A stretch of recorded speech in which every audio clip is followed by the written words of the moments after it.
Are we headed for a worse crash than 2008? In this educational episode, I'm going to explain and address, is a commercial real estate crisis looming? And if so, that is a precursor to another recession. That's just a signal. Get ready. I think you're going to gain insights that will help you become recession-proof.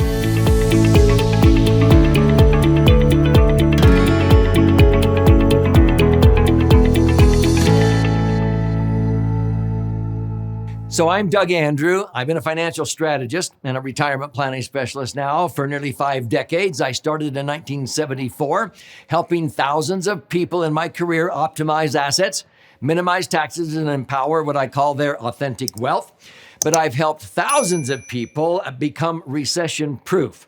Now, I do that by helping people understand how money works and how to have their serious cash in a position of liquidity, safety, earning a predictable rate of return, and I prefer tax-free, but you are protected from the downturns in the market during recessions. So let's just talk about one big signal right now that is telling us that we're headed for a recession. Commercial real estate. Now, due to COVID-19, I remember sitting in my office with my landlord, and he's a billionaire. He's very savvy. He's very smart. In fact, he said, Doug, you are one of the few financial advisors that understand how money works. And I told him, I said, in my estimation, this is what I think COVID-19 is going to create. People are going to have to stay home. And there's a lot of businesses that have been tempted to try a test to see how many of their employees are just as effective, even more effective working from home. That's a hard test to try unless they're forced to do it. They were forced to make that test during COVID-19. And guess what they found out?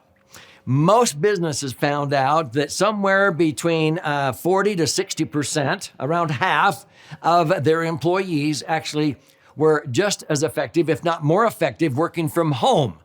They were self-motivated. They had batteries included, is the way I like to put it. And so they didn't need a commercial space for them to work in. They preferred to be at home, okay? Now, the other half of employees, they had to sort of be babysat. They worked around, they were social, people that loved to be in cubicles next to each other, and they would only work and be efficient if they punched a time clock and then punched out, and they were there to be accountable and responsible. Otherwise, they didn't work when they were left to their own at their home, okay? Well, if 50% work better at home, the demand for commercial real estate dropped in half. And I sort of predicted that. But see, my savvy landlord, he said, Doug, that could very well happen. And if it does, I follow your advice. I keep all of my positive cash flow, all of the rental income. I accumulate that and barely service the debt, the mortgages, but I keep all of my commercial buildings, and he owns multiple properties, mortgaged to the hilt, because this is what I have taught for years. And so whenever he has positive cash flow, it meets the mortgage payments, but he takes all the excess. Does he send that against the mortgages to pay down the mortgages? No, he keeps that in a laser fund. He accumulates that money tax-free, compounding, where it's liquid and safe in case he has vacancies. So that if he has vacancies of 30, 40, 50%, because right now we are seeing about 30 to 40% vacancies in commercial real estate in this country. So he doesn't worry about that because he has money on hand, liquid and safe, that's earning a rate of return that is usually 3 times the cost of the mortgage. Did you hear what I just said? Yeah, I've been doing this for years. Usually on commercial real estate, I borrow money, let's say at 4.5% interest, okay, that's tax deductible. Every $1 million of commercial mortgages I have that I pay 4.5% interest, that's $45,000 a year, I get to write that off, okay? It's deductible. In a 33% tax bracket, I'm saving 1/3 of that $45,000 or $15,000 of tax. That's what I get back in a bigger refund or less taxes that I owe. So the net cost of a 4.5% deductible mortgage is only 3%. If I borrow for commercial real estate at 6% in a 33% bracket, it's only a net cost of 4. Well, in my favorite vehicle, which I call the laser fund, for years, ever since 1980, I've been earning 9.6% or higher. Let's just round it down to 9. I'm earning $90,000 on $1 million, okay, that I keep in my laser funds. So I make $90,000 the very first year tax-free. The cost of the mortgage is only $30,000. How much more is 90 than 30? Don't say 60. It's 300% more. I'm making 300% returns on my money by not sending it to the mortgage company, okay? If I send it to the mortgage company, it's no longer liquid and safe if the real estate property goes down in value. Most commercial real estate is dropping in value by as much as 30 or 40% like 2008. In fact, they predicted it's going to be worse than 2008. I'm going to come back to this and talk about how when my own home went down in value in 2008, I did not lose a dime, even though it went down from $1.5 million to $1.1 million in 2008. I didn't lose one dime, even though my house went down in value. Savvy commercial real estate landlords understand the same principle as mine did. So he has positive cash flow, but he accumulates it tax-free compounding where it's liquid and safe in the same type of investments that I do so that he can go grab money that's earning 3 times more than the net cost of the mortgage. He's in control. He's still making money. So many landlords don't understand this, and they send all this extra principal against the mortgage, and then they get into trouble. And now the only way to get that back is to borrow it back on the bank's terms and prove there's a need why they should have it. It's not liquid. And so if you really want to get out of debt, you'll get out of debt faster by compounding it tax-free in a side fund where it's liquid and safe, and you'll have enough money 2.5 years faster to pay off the property than sending it to the mortgage company to pay down the mortgage. Did you know that? It's just math. And so when we talk about this, I was interested in an article that came out in a study by Morgan Stanley. And the lady's name was Lisa Chalet. She was the chief investment officer for Morgan Stanley. And she basically said that the commercial real estate industry is facing this huge hurdle right now. And I'm not a doomsdayer, but I am a realist. I agree with her. She says $2.9 trillion of commercial real estate is going to have to be renegotiated, refinanced within the next 24 months. And landlords are going to have to refinance at a higher rate. A lot of these loans are maturing or coming due because they're short term. And so they're going to have to renegotiate those at higher interest rates, and they can't afford it. And so this is going to have a ripple effect.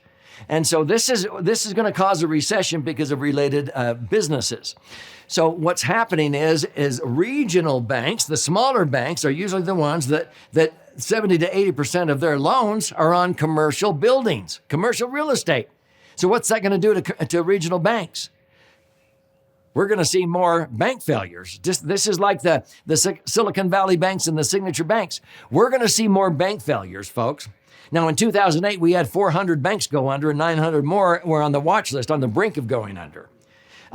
They are estimating it's going to be worse than that because of this ripple effect. So this forces the prices of commercial real estate to go down by as much as 40%. So every $1 million of commercial real estate is only going to be worth $600,000. And a lot of times the banks are going to have to foreclose, and then they can't liquidate it. And we're going to see all kinds of resets going on in the value of commercial real estate because it has this ripple effect. So if this is making sense, this is why they predict that the next recession is going to be worse than 2008. I want you to be prepared. So get ready. I'm going to gift you a copy of my book so that you can be recession proof. This is where savvy landlords put their money, but it's where you ought to have your money, not in some bank. Okay, you want to have it in a safer place. So when we see this, also the related industries, we talk about venture capital facing these market downturns, and then a cash crunch takes place, and then commercial real estate is vulnerable. And then we have tightening of the loan or the lending standards by the banks. So they'll only loan money based upon certain criteria. They won't be as lenient. And so this is going to lead to what? A near-term recession. And again, I'm not a doomsdayer, but can't you see the writing on the wall? So this is why even Elon Musk, he said, quote, commercial real estate debt is by far the most serious looming issue. And then he said, mortgages too. We are headed for another 2008 or worse. Are you ready? Well, there is this Kobisi letter that they said that rates are going to be doubling, and they already have doubled for many borrowers, but we're seeing only 60 to 70% occupancy. That means these commercial buildings out there, they are suffering with 30% and maybe headed towards 40% vacancies. And we're going to have this glut of commercial space available. And the regional banks are going to be the ones that are then forced to have to foreclose. They're going to lack the cash flow. And because this is where 60, 70% or more of their money is loaned out, is in commercial buildings. Can you see how this all interrelates? So the signals that we've been getting, like Silicon Valley Bank and Signature Bank, these are warning signs. I want you to be prepared. And so this is why it's critical that you have your serious cash, not in a bank, not in a credit union, not tied up in equity in your real estate. Keep your serious cash where I do, in a property structured, maximum funded, indexed universal life insurance contract where it's liquid, safe, and earning a rate of return that's 3 times the cost of a mortgage. Hello? You'll read and learn and understand how this all works, how money actually works, when you study this book. So to claim a free copy, simply go to laserfund.com or click on the link below. You contribute a nominal amount towards the shipping and handling. I'll cover the rest of that cost, and I'll pay for the book. I'll fire out a hard copy via priority mail. But when you're in there claiming your free copy, if you like to listen and learn or watch and learn, check out those options. And also, there's even a master class that I do a deep dive for 14 episodes. But also, we teach educational webinars on a regular basis. They're free. You can even schedule an appointment to talk with a specialist that I've trained, that I oversee, that will show you how to do this correctly, and also how this strategy and how a portfolio of laser funds may fit into your particular set of circumstances with no cost or obligation. Is that fair enough?